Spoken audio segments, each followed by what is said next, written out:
You're late. I'm early. What are you talking about?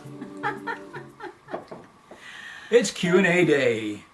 And we have some great questions. Thanks for watching, and thanks for asking the questions, because it helps make us think and clarify our thoughts on these little things. What Chuck's trying to say is we've had a lot of really great questions emailed to us, and we've had a lot of fun coming up and figuring out how we're going to respond to them.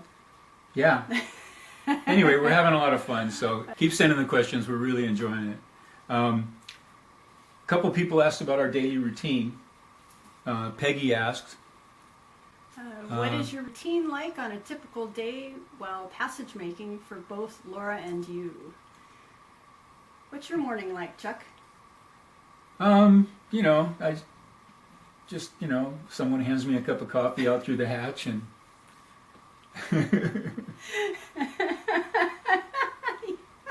yeah, well, usually Laura's on watch when we do the crossing oceans. We go to watches. I am usually on watch. Because you like the sunrise. You always said you like the sunrise watch. Every time I offer to change it, you say no. You like the sunrise watch. Well, because I'll take pictures of it. You won't. That's right. No, I won't. Well, sometimes I have to sometimes. Occasionally, yes. That's fair. So, but that's the way the day starts. Sunrise. Laura's on watch. We're usually running 8 to 8.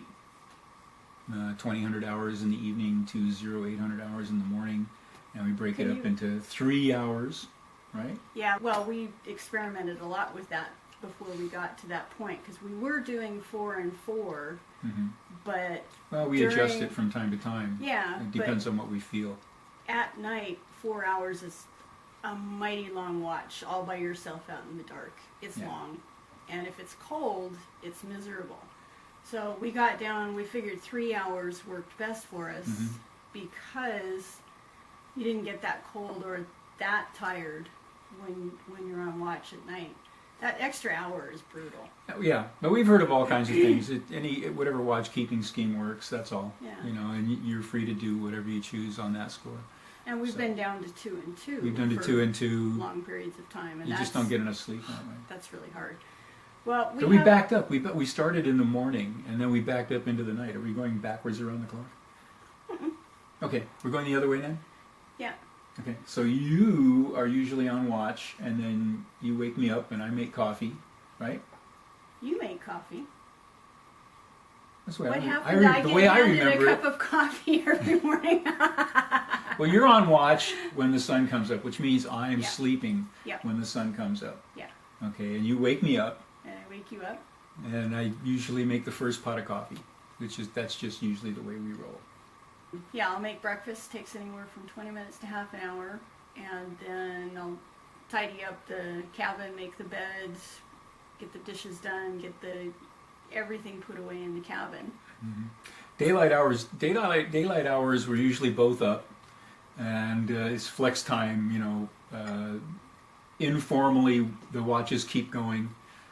So I would, I'd be on from 8 to noon, and Laura would be on from noon to 3, and like that. But we don't really pay close attention to it. Except at night. During the daytime, either of us may say, "Hey, I want to take a nap." Take a nap. The other one stays up. Well, it depends on the weather. Depending on the weather. Yeah.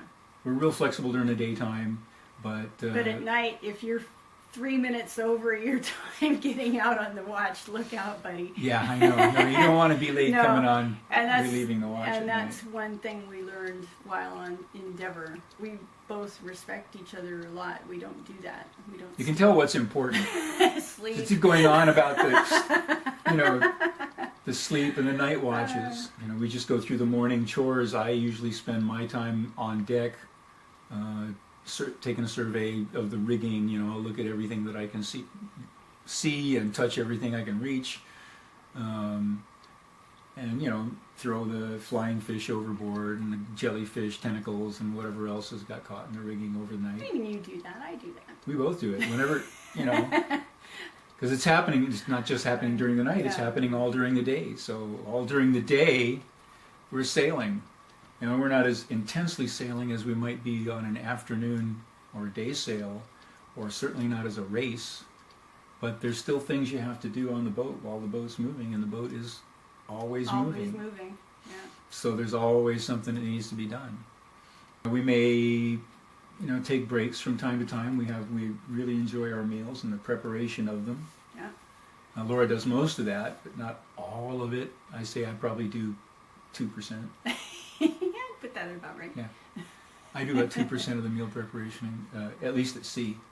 We have But that's a division of responsibilities yeah, that works that's out. exactly what it comes down to. Is you're the captain and I'm the first mate, and cooking is you do the navigation, you get us from point A to point B safely. I'm fine with that. And I like cooking and cleaning and keeping things organized down in the boat, and that's our division of labor. Plus, I like going out on deck and playing around on the bow. I'm fine with that. Yeah. So she pretty much likes to do all the things that I'm rather ambivalent about, and I like to do the things that she never learned how. That's quite true. It's as simple as that. Yeah, but it is she as is simple learning. as You're that. learning.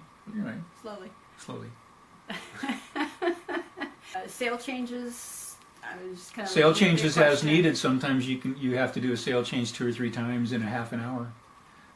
It just depends. And sometimes you won't touch a sheet or a sail for a week. a week or 2 weeks even. But actually, we won't go that long now without bringing it down or checking stuff.